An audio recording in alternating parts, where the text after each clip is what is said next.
Good evening and happy new moon in Sagittarius. I'm hopping on because this is kind of a big one.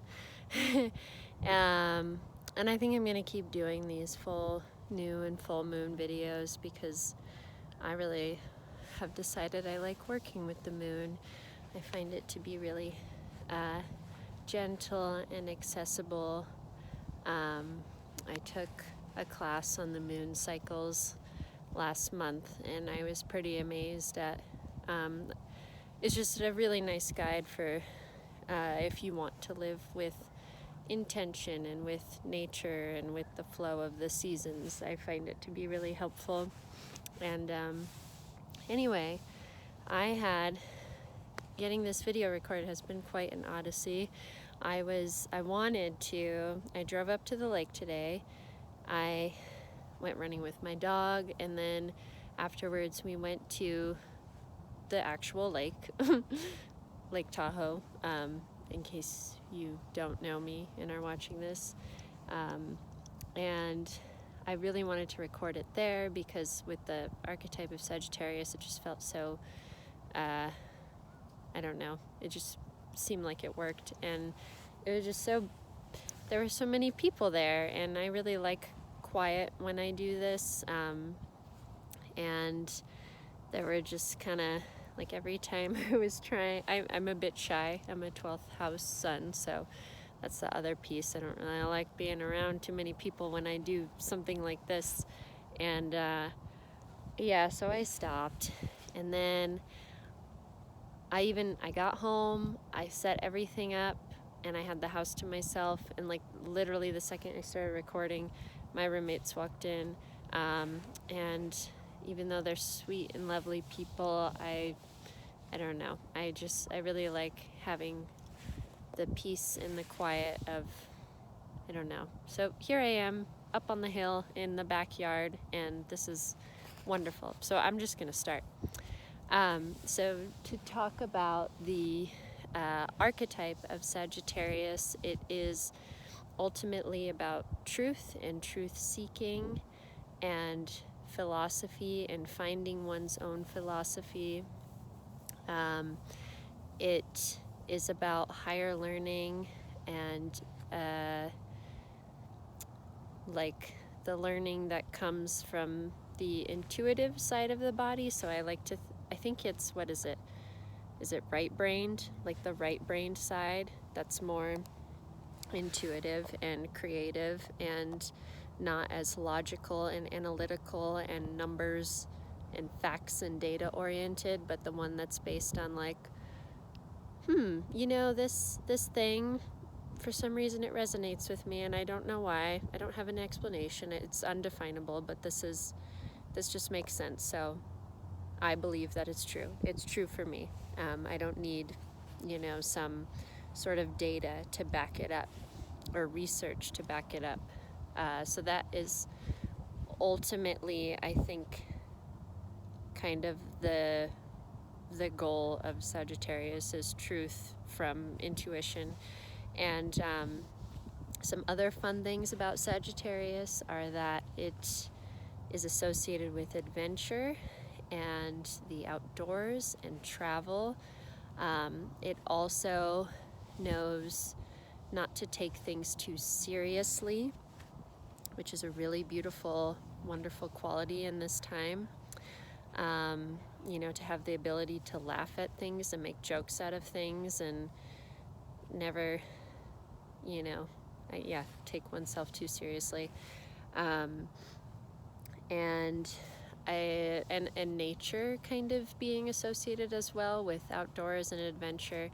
And I was trying to think why that is an association, and at least for me and my personal experience, I started thinking about how whenever I know not everyone gets to do this, but in my lifetime I've had the opportunity to spend days upon days out camping, with a backpack or something, just with the jobs I've had. And once you are outside and sleeping under the stars for days at a time, you kind of sync up with your environment. And then there's also this feeling of like completeness and wholeness, and like oh, I have everything I need. Like everything that's back at my house, I don't really need that stuff. Like everything that's happening right here, in nature, on the trail, in my camping spot, like that is truth to me. And why isn't that like the constant reality?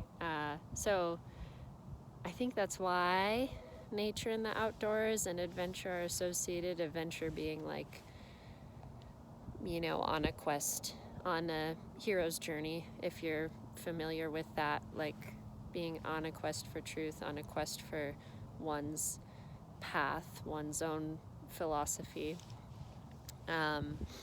And while we're on that note, Jupiter is the planet that rules Sagittarius, and the god associated with Jupiter is Zeus, and Jupiter's the biggest planet, and so there are qualities of expansion, and like anywhere Sagittarius sits in your chart, or anywhere Jupiter sits in your chart, there's like an expansive quality to it, like it making its presence more known than in other areas. And yes, so the reason why this one is important is because we're in this cycle. It's where the south node has been in Sagittarius and the north node has been in Gemini. And basically what that means is since June 5th of 2020, that's when it switched, the lens through which, I would describe it as the lens through which we all, like everyone on planet Earth, is viewing life is through the lens of Sagittarius and Gemini. And so the south node, where we've had Sagittarius this year, is basically like the part that we want to release. And so a lot of the negative qualities of this archetype have been showing up, and I don't have to go too deep into it because I think you'll know, but basically like it's been like everyone being like, this is true, this is the only way to do this or that, and I'm right, you're wrong. Just think of any topic from that has started since June 5th of 2020. It's like everything has become this debate at all times, and an argument at all times, and like almost like this like war. It's not a real war, but like a war of beliefs in a sense, like, oh, I'm on this side, you're on that side. And so that's kind of like a really negative lens through which, like, I'll be honest, like, I participated in it too, and if you didn't, I think you might be lying to yourself, because I think we all did it. And so anyway, like, it's sort of this thing we've all been participating, and we're being pushed toward the sign of Gemini these last like 18-19 months. And Gemini is more like looking at all points of view and giving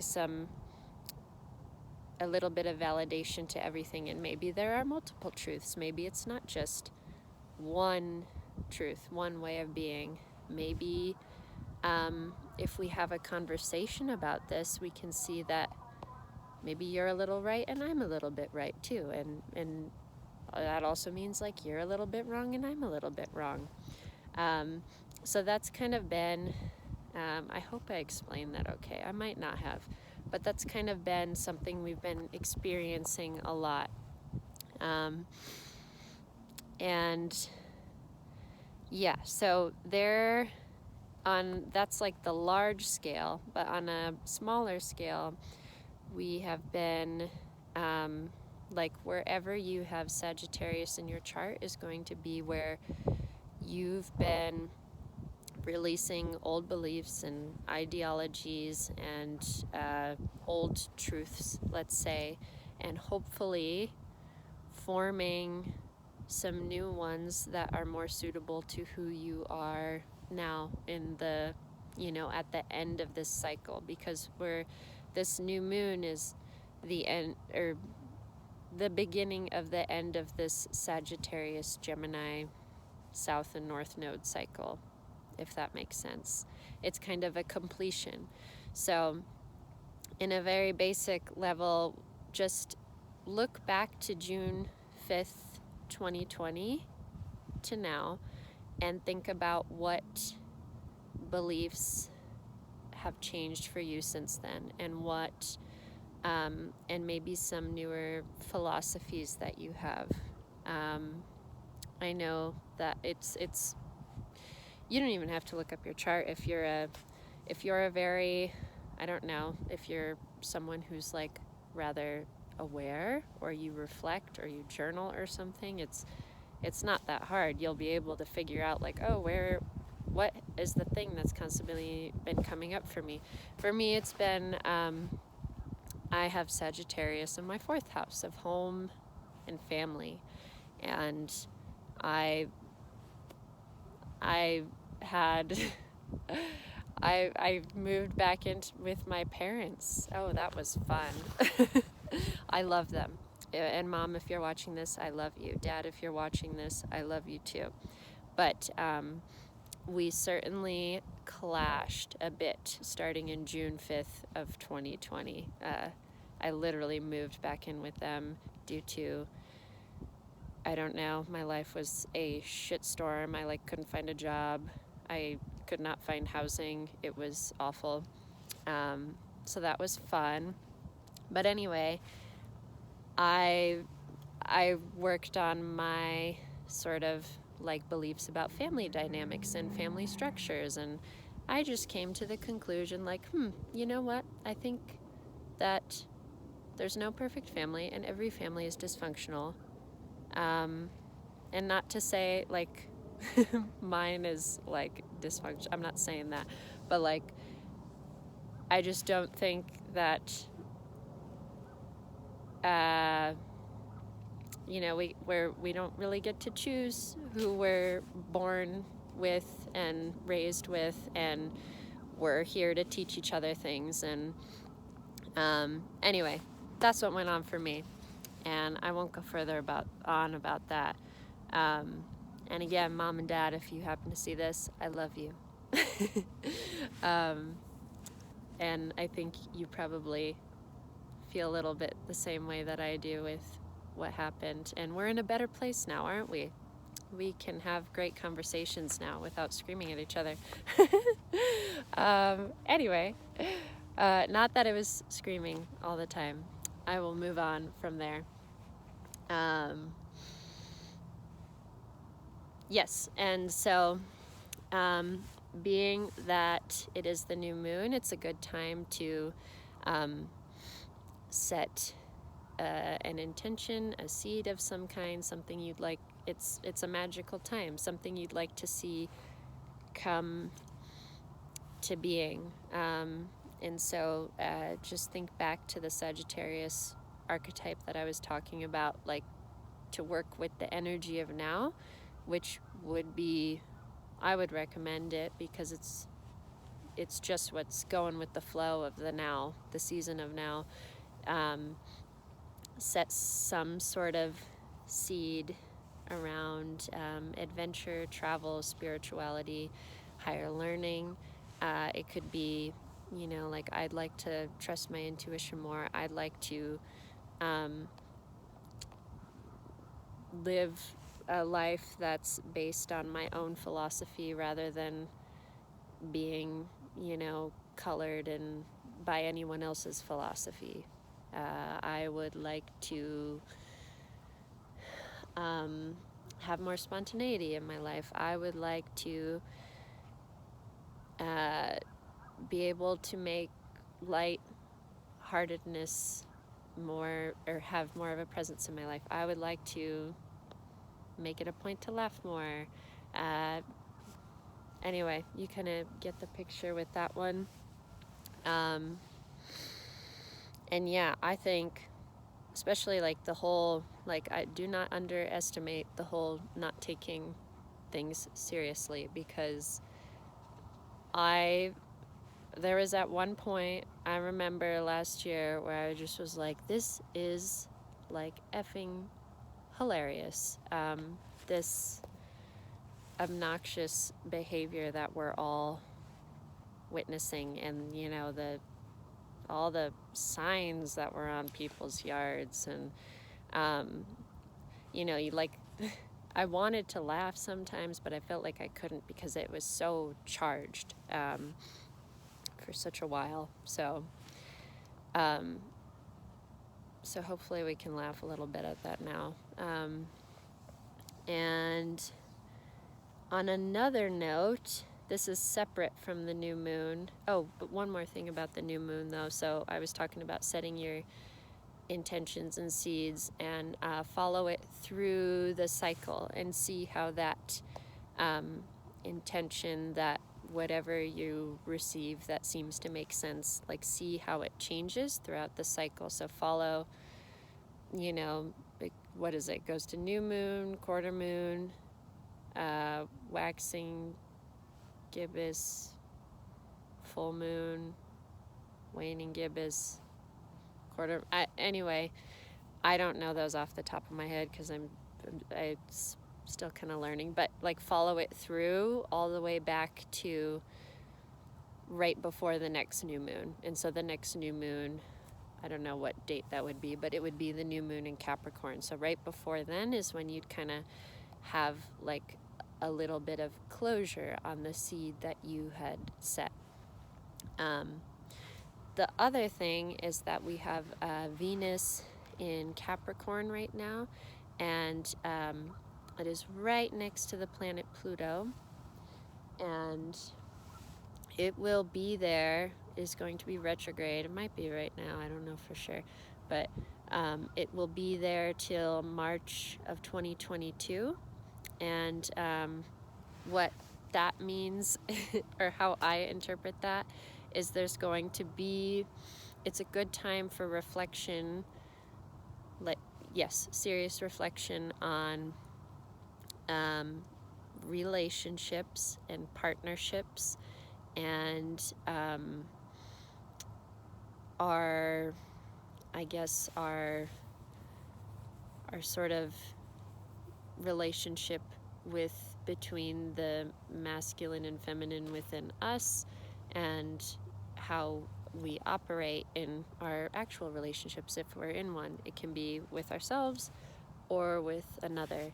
And then also, perhaps it could also be a reflection and a restructuring, a redefining of how we receive love, and like, how much do we allow ourselves to receive, because Venus is all about reception and attraction, bringing things in, and also it is associated with love and beauty.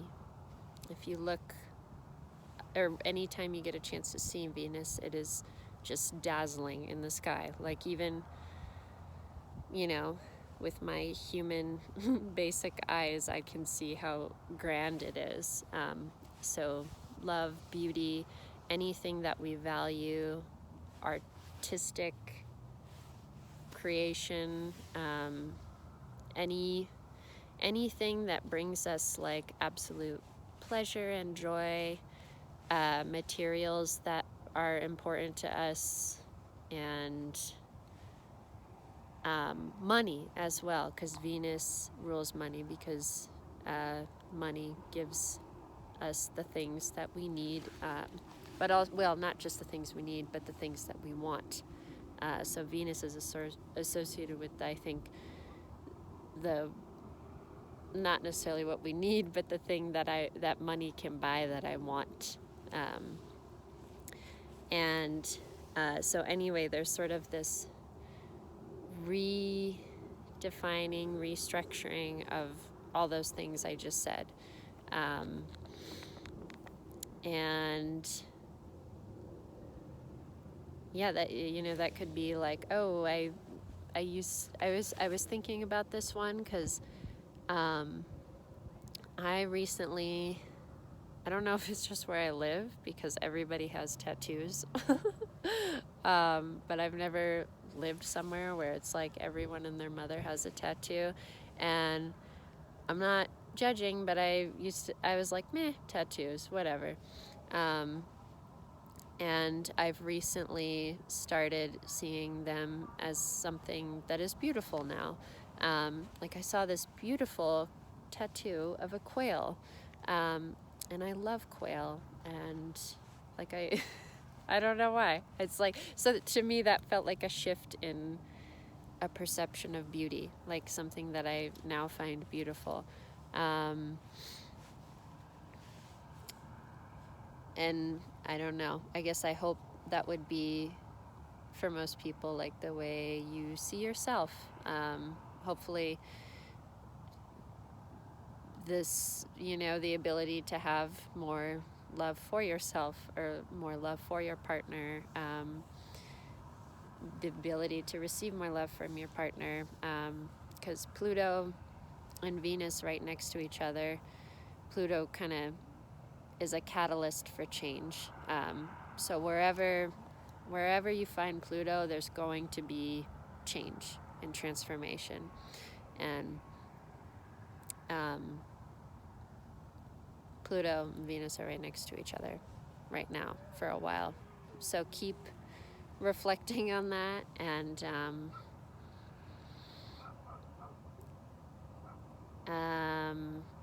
yeah, I think that's all I have to say. I hope you have a beautiful new moon. I'm so happy I finally got to record this in my lovely backyard. I feel very lucky that it just happened to be right here. You don't get to see a beautiful big blue lake, but whatever. If none of that makes sense to you, what I just said, I'm sorry, at the very least, on the very basic level.